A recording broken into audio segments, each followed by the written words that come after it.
Did Douglas Murray have a prophetic vision about what was going to happen with Iran?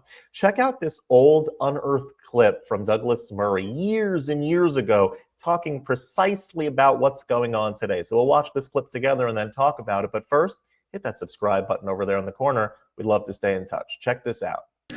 When Israel is pushed to the situation it will be pushed to, of having to believe they mean it, and when every bit of jiggery-pokery behind the scenes runs out, and when the UN and distinguished figures have run out of time and Iran is about to produce its first bomb, Israel will strike.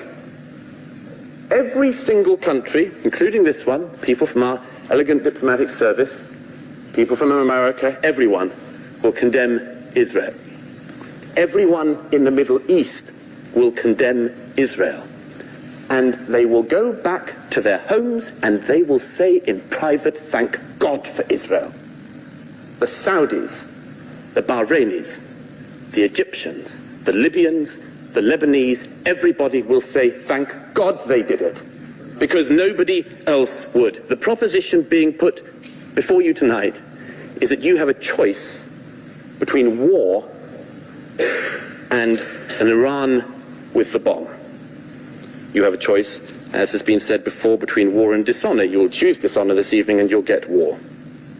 You have the choice between a war with a nuclear Iran or a war at some point with an Iran that is not nuclear, which you stop from ever being nuclear, and hope that in stopping that regime, in embedding itself, you will give the Iranian people the best chance they will have of overthrowing that regime. But as I say, thank God this doesn't rely on you or any Europeans, because you've made the same mistake before and nobody should trust you to get it right this time. Wow. Well, talk about hitting the nail on the head. He really hit the nail on the head. And the point that he makes over here is a very good one, or he actually makes several.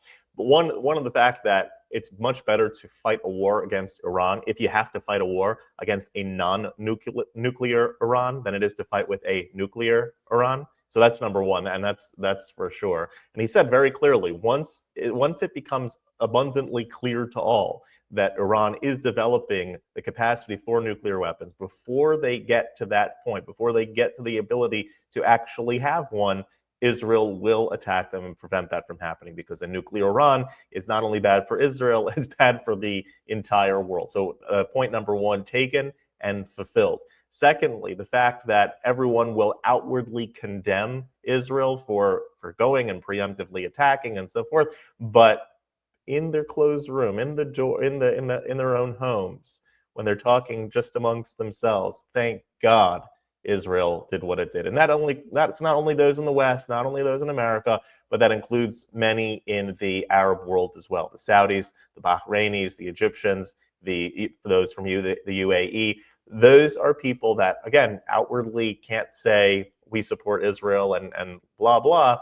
However, they can and do say, thank God Israel just did what it did. And so we have to at least provide the moral support and stand behind Israel, a democracy in the Middle East, our ally that is fighting the bad guys, the people that in Iran, the people that oppress their own people, the people that have kept their own people for the last 50 years essentially enslaved, the place that has no rights for women. If you're from the LGBT community, you are immediately flogged and executed. I mean, we have to keep in balance who is the good guys and who are the bad guys. And the answer in this case surely is Israel. Israel's been attacked twice by them in the past year, didn't really retaliate, has been constantly attacked by wherever Iran had its tentacles and funding. Iran supports Hamas, Iran supports Hezbollah, the Houthis, and other terrorist groups out there. It's the #1 state sponsor of terrorism across the world.